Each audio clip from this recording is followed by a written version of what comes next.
right. We are live. We're alive. All right, we're doing this. Let's do this. All right.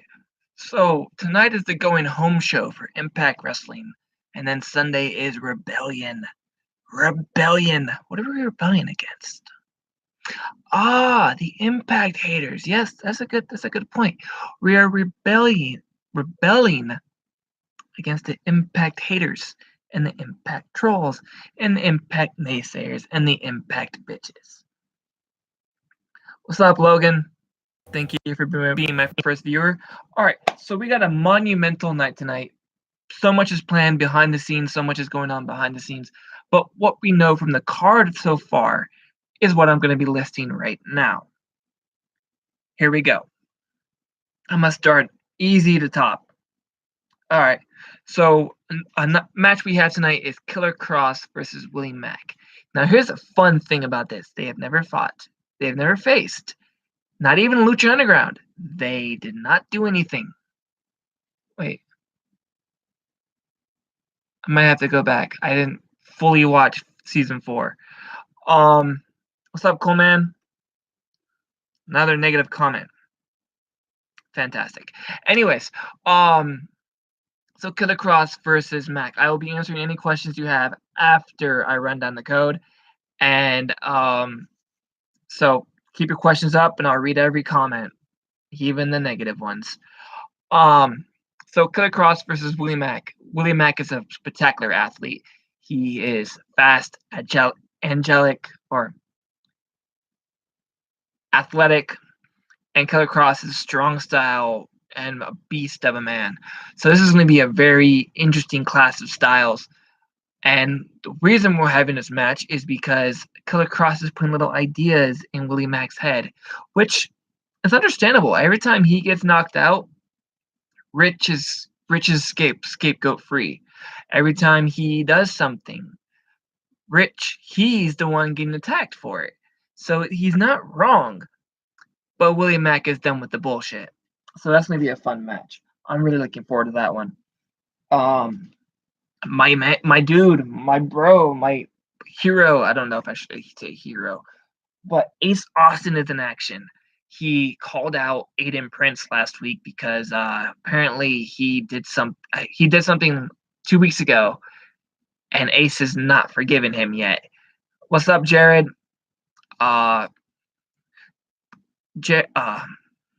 Sorry, I'm totally not awake. I just saw Endgame last night, and I got back at like 1:00 in the morning. It was great. Ace Austin Aries just likes this video. That's fantastic. Good for him. Anyways, so Ace Austin is actually against Aiden Prince, another up-and-coming rising talent from Canada, I believe, BCW, Scott D'Amore's promotion. So that's gonna be a lot of fun. I'm a huge fan of Ace Austin. I've only known him for a good brief 6 months. I was a fan instantly when I saw him on Twitch, not Twitch. When he made his Explosion debut, and then when he did his little scramble match at Revolver. Great talent, amazing talent. I'm so glad he's on the Impact roster. Rosemary is in action. I wasn't gonna use this for a thumbnail, but it's a bit obvious. So Rosemary is in action. They have not listed the opponent for her yet. I only know Aiden Prince is facing Ace Austin because it's on Impact's Twitter. So anyways, Rosemary's in action, and after last week, I believe Kira might get involved. But who knows? I'm thinking it's going to be another Canadian talent, probably Casey Spinelli, Viperous maybe, I don't know. But I'm really looking forward to this. I'm a big fan of Rosemary, and this Undead Story Realm is absolutely the best thing on TV. Absolutely the best thing in wrestling so far. I love the little fireworks of me watching my own stream from last night in the background. It's making the screen all vibrant and colorful. Love it. The Deaners debut. Oh man, I love the Deaners. I'm a real big fan of redneck comedy. That's one of the reasons why my Jeff Foxworthy is like one of my favorite guys. If you've done that, you might be a redneck. It's absolutely great. Blue collar comedy is like my best favorite comedy.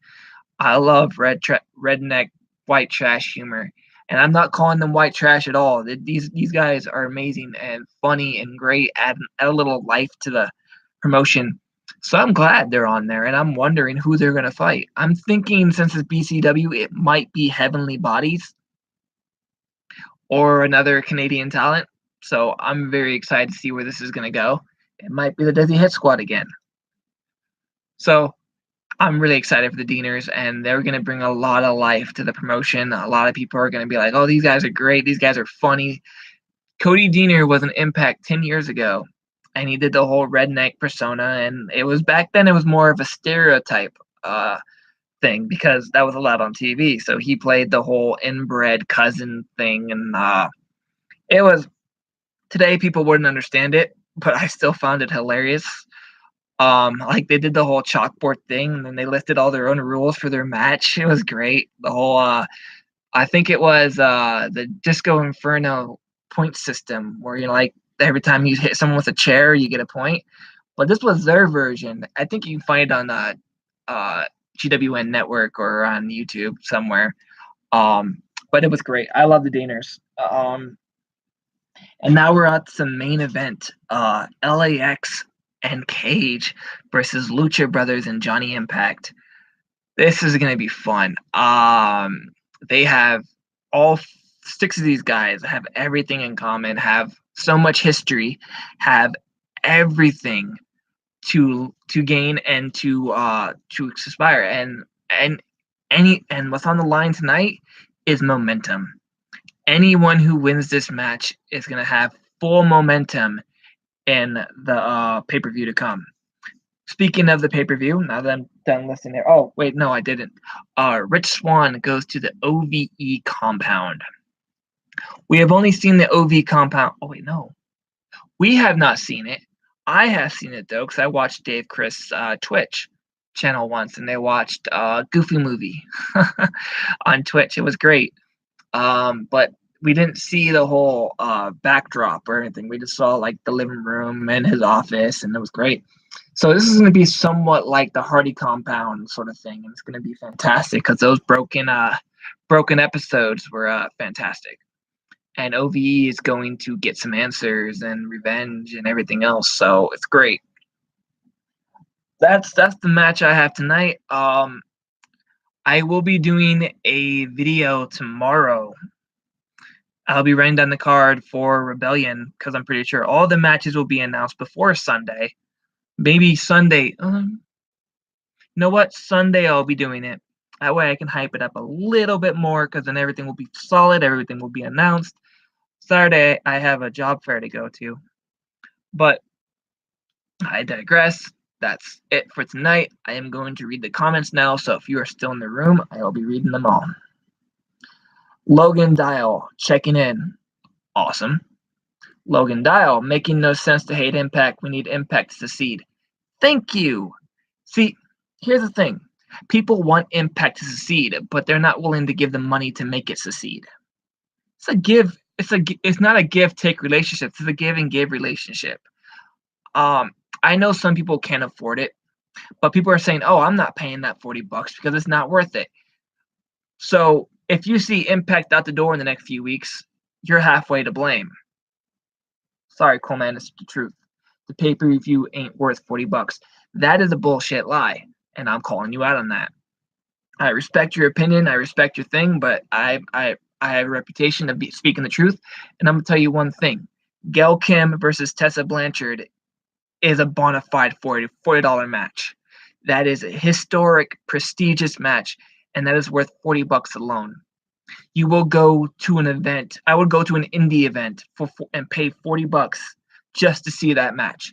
And I've paid over $100 for an indie event. So $40 for one match, that is not unheard of.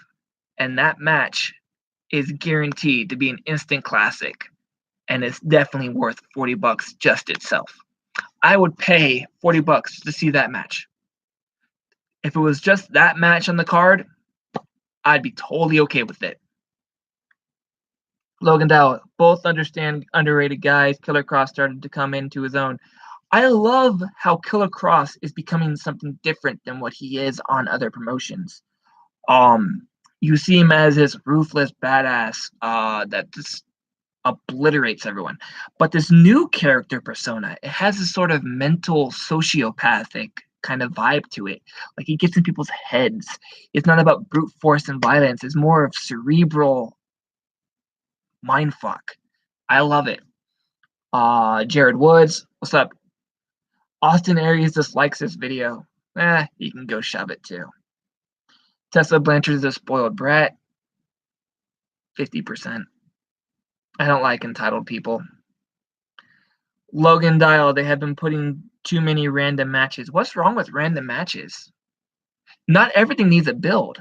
Like, for instance, nothing built towards United We Stand with the Ultimate X match, and it was spectacular.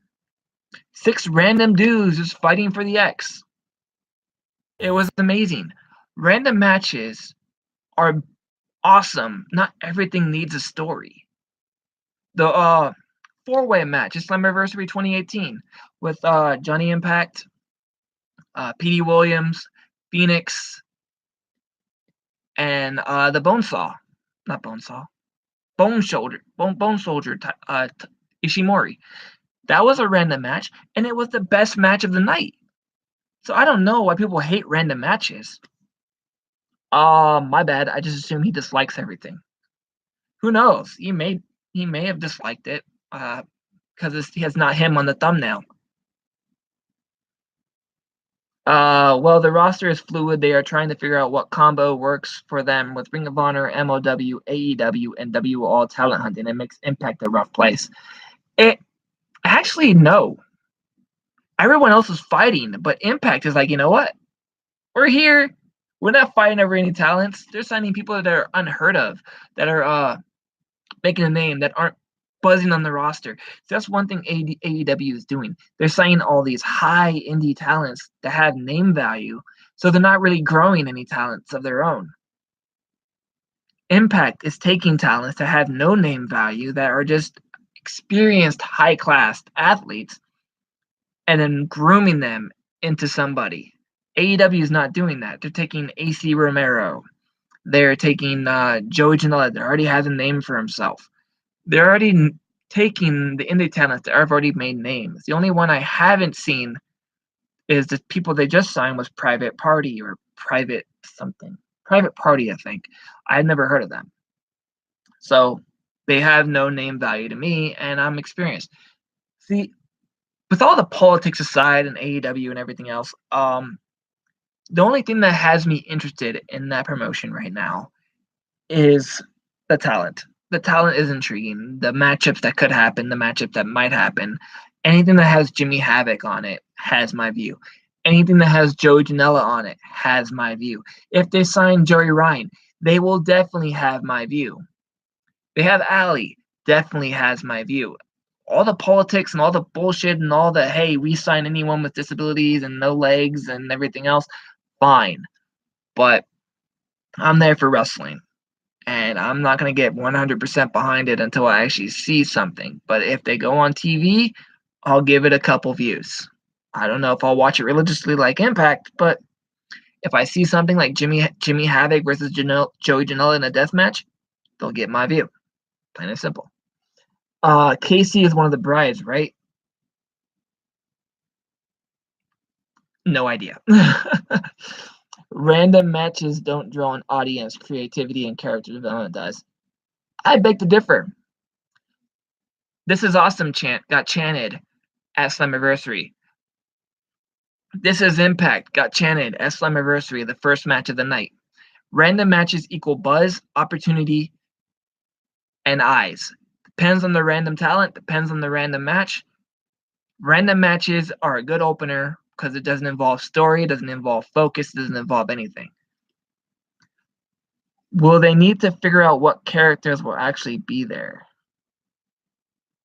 Wait, what? Oh, other things. I don't know. Maybe Disco will bring back Building the Evil Architect. I don't know anything about that. I've only watched TNA in like late 2008 during the Mafia versus Mafia. God damn it. Was it Team Canada? I think it was Mafia and Team Canada that was fighting in late 2008. And it only happened with a random drop of the controller on a wooden floor that popped from Sci-Fi to Spike. And I saw Angle get put through a table. I was like, hey, I know him. So I started watching. The main event will be a spot fest. You can bet Taya will be involved. Taya and probably Jordan will be involved, but we'll see.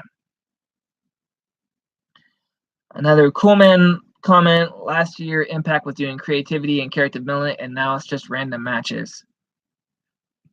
Now it's just random matches. No. Are you watching the same program we are? Tessa Jared says, have you been following any OVW, Logan? I have not. I'm pretty tapped out with subscriptions for the moment. Like, I would even pay to watch Rise. I would pay to watch this. But right now, I am tapped out. Maybe once Game of Thrones is over, I can upgrade from Hulu and do another wrestling network. But at the moment, I don't even have space on my phone for another wrestling network. So I've been keeping up with on Twitter. I just found out Mr. Spectacular, Jesse Goddard is now an OVW champion. I don't know which. I think it's either the cruiserweight one or he's actually the heavyweight. Because Tony Gunn is injured. Yeah. Cody, Sam Roberts. I'm better than Sam Roberts. Nice. That's that little dude with the fro, dude, right? The little carrot top fro that's blasting WWE loudly on the pre-shows. I don't know. That's fantastic. Thanks, Logan. Tessa Blanchard needs to be suspended or fired for what she did last Friday. Oh yeah, the wrecking of the restaurant. See, cool man, that's character development. And that's one of the reasons why I think Tessa will lose on Sunday, to push Tessa over the edge and make her the heel talent that Dawn admires. Tessa versus Gail would be an awesome 2 out of 3 falls match. I would love that. If there's a rematch involved this Slammiversary, make it that match. Or last knockouts. No, I don't know. Maybe, I don't know about a last knockout standing, knowing Gail's history and everything else. But very excited for it nonetheless. Ash Monell, I haven't seen him on here for a bit. Jared Woods, I love the last name Woods, by the way. Gail Kim will teach Tessa Blanchard a lesson. Yes, that's basically the story here. She needs to be taught a lesson. Gail Kim versus Tessa could be match of the year candidate. I think it will. Honestly, that's going to be a great match. Logan, Austin Aries reported this video for not being the thumbnail. Oh my god, that's fantastic. Anything that has Austin Aries shade, even though he doesn't deserve it, but he's kind of an ass, and I still admire him, but I love it. Logan, as an addition to my previous comment, I think the fact Impact, AEW, MLW, and Ring of Honor, etc., are going after talent is because there's so much untapped talent. There is actually so much untapped talent, and there's so many untapped talent that don't want to be signed anywhere. They just want to work for the promotion that's offering. Like, for instance, Joey Ryan would love to work for anyone, but he'd rather be non-exclusive. He'd rather have the freedom. He'd rather have the freedom to go where he wants and do what he wants. So that's why when the whole rumor out there, he's making a ton of money just being non-exclusive. So when you sign an exclusive contract, what the hell's going on? Just froze.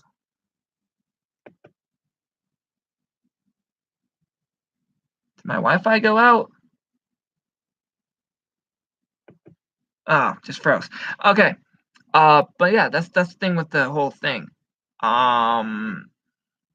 Gail versus Tessa, loser has to watch a 3-hour Raw without DVRs. God, Gail would hate that. Tessa might even like it though. You can watch OVW for free on YouTube. Interesting. Did not know that. Thanks, Logan. Cool, man. Rosemary going to the undead realm was probably the most creative and character development. Dude, can you say anything positive? Really, dude.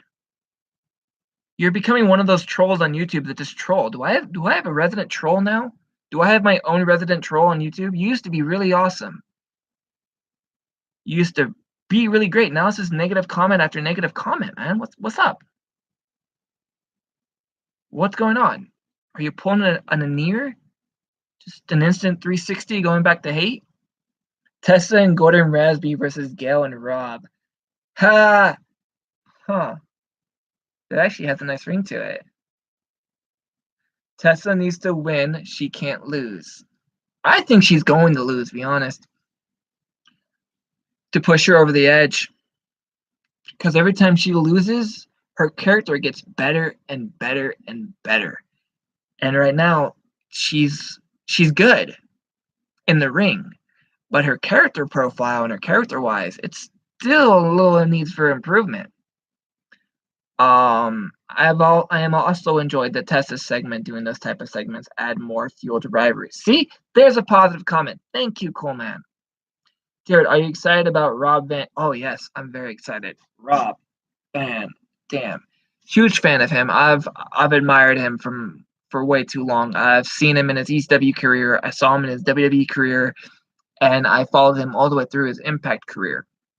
Hell of a talent, hell of a guy, great creative mind. It would be fantastic to see him long term, not even as a wrestler, but backstage host or a talent or a producer. Great things. He has a very creative mind for wrestling. No, okay, guys, I'm lost now. With OVE, DVR skipping, Molina Mafia versus Frontline. That was it. I might have to go back and see that. Jimmy Havoc and Darby Allin should be a tag team in AEW. That would be a good tag team. What would they be called though? The Hardcore Skaters? Death Monsters? I don't know. Scrolling through the pod. There it is. No way WWE lets Joe Ryan do his gimmick. I have no idea what value he has in NXT. Seems like a bad deal for both sides. I just think it's a bad deal for him. He was offered interest, but they want him to move to Orlando. His promotion that he has in LA, and he's stationed in LA, has been growing a lot of buzz. It would kill bar wrestling if he moved out. Are you excited? Su Yung will pay for killing Ali. Yes, indeed. In time, she will. There's an OVW link. Hey, nice plug. No, it is a low regional, so it's not the best in-ring, but they are trying. True. I popped big for RVD and New Jack. Oh, man, I miss New Jack. I just saw him on WrestleCade 2018. Sabu, I mean. Oh, Sabu's pretty cool, too. I like Sabu, no matter the controversy behind his name. Meant to say I want New Jack to do commentary. Ha! New Jack as a commentator. That would be interesting. Cool, man. And to make it clear, I'm not an Impact hater. I just don't like how Impact is booking things this year.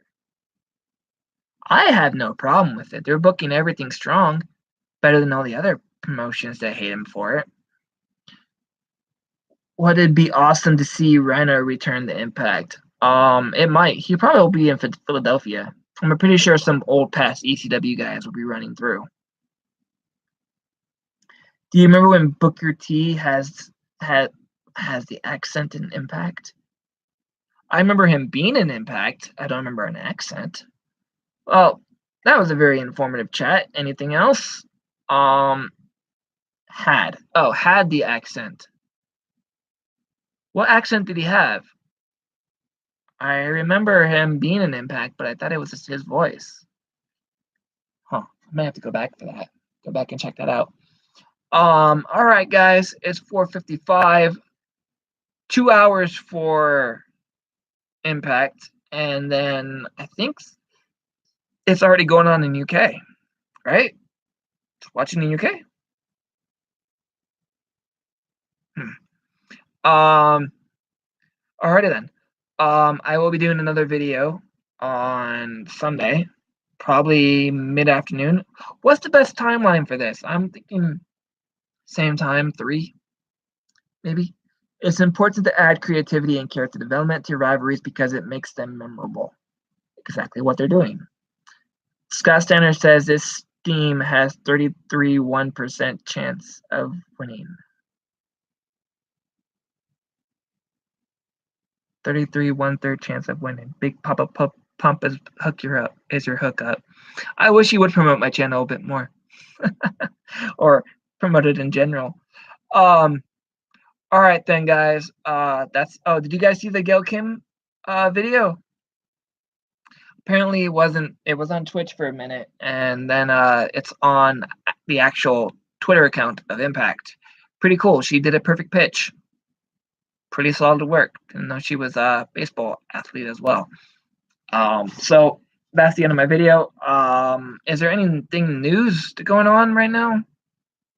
Oh, right, the WWE decline. No, I'm not gonna talk about that. She threw out the first pitch in a ball game. Yep, the Jays versus the Athletics, I think.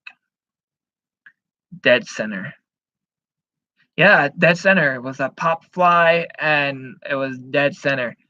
Great throw. WWE hurts my soul. That's fantastic. I like this Logan guy. Logan guy's great. I want to make him a moderator, but I don't think I can do this on YouTube. That's great. All right then. I skip in my DVR more. You would almost call it a Tanaka entrance, dude. All right, guys. I'm gonna cut it short. Well, that's actually a 30-minute video. So enjoy. Watch Impact tonight on Twitch. You can watch it on Pursuit if you have the channel. Try to be respectful. Know that sometimes your opinions are sometimes not shouldn't be said out loud.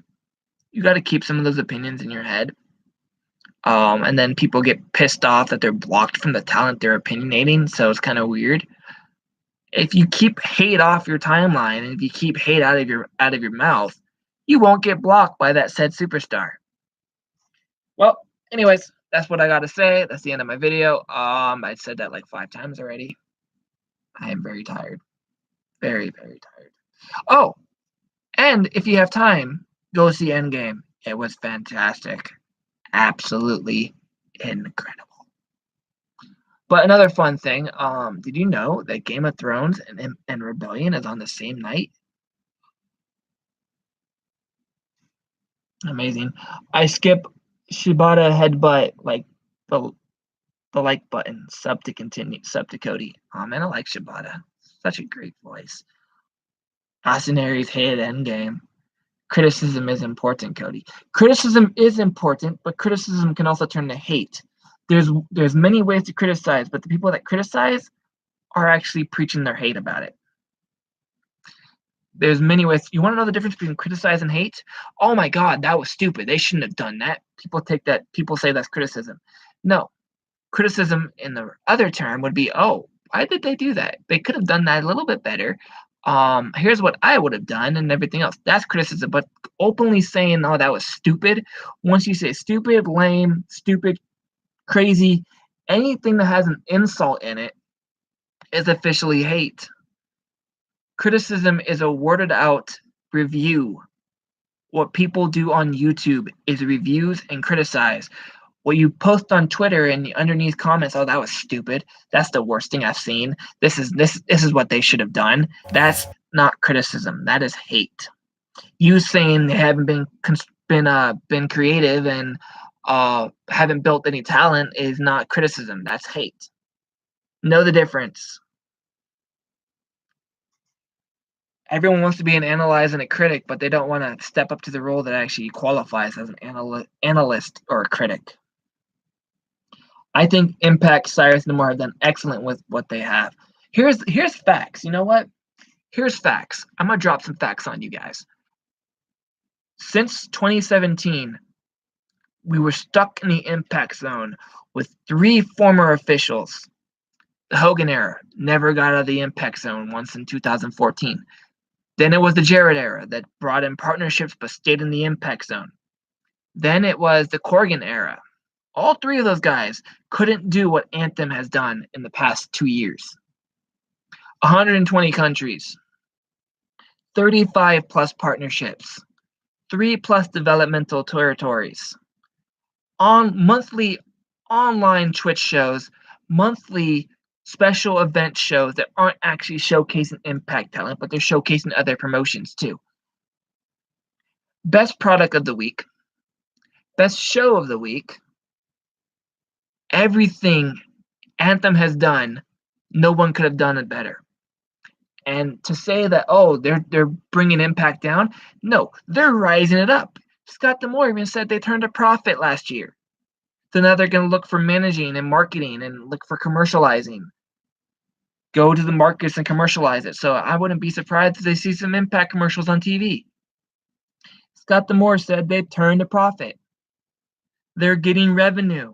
So when they say, oh, I don't make the pay-per-view $10, they're losing money when they do that. Coleman is Austin Aries. Dude, I think he just left the chat room after that comment. God damn. They are doing a good job rebuilding their foundation. Yes.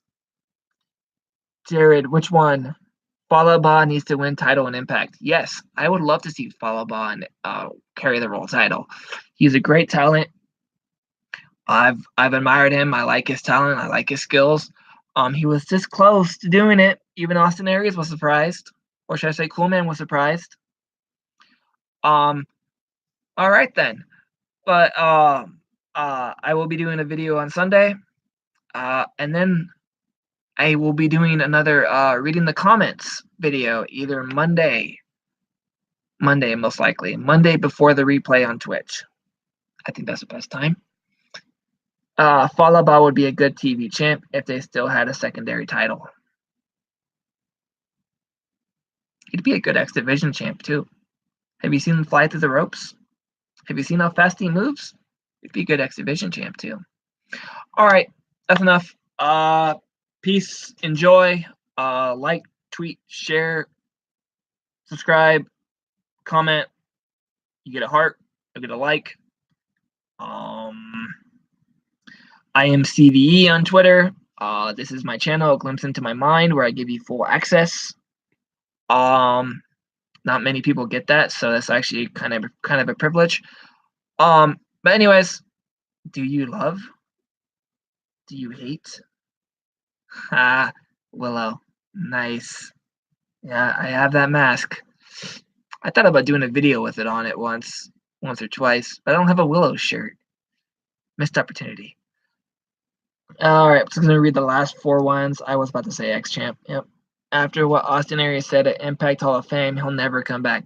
Yeah, that was a dick move. That was one of the reasons what pushed me to the edge too. When I saw him speak his mind at an Abyss Hall of Fame, I was kind of glad they brought a storyline to a Hall of Fame induction for once, but it was not the right time to do it. Especially because what he said and to all the talent, I'm like the best there is, and you guys are nothing, and it was just like, what the hell are you doing, dude? But yeah, all right, I did my thing. I will see you Sunday, back on Monday, and then oh no, I won't be doing that. All right then, peace, guys. It was not at work.